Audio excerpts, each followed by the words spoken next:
ารตัวข้าให้ยอดชีวาได้กลับคืนน้องนี่คอยอายุทุกวันป่านนี้ยังบอกกลับหันคืนวันน้องสุดกำกืนแสนเวทนาลูกน้อยให้แอวคำคืนยามเข้านอนลูกเฮาสะอื้นอ้ายยังบ่คืนสร้างใจดังรีบมาเถิดอ้า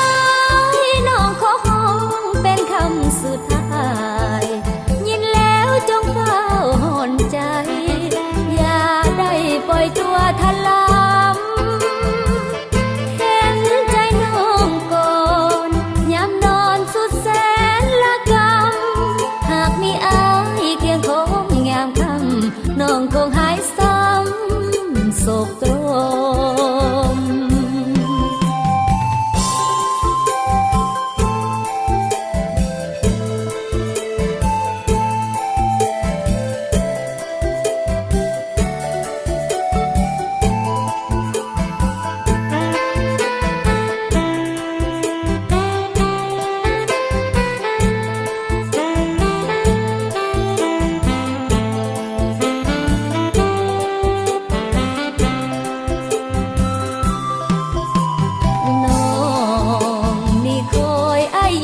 ทุกวันป่านนี้ยังบอกกับหันคืนวันน้องสุดกำกืนแสนเวทนา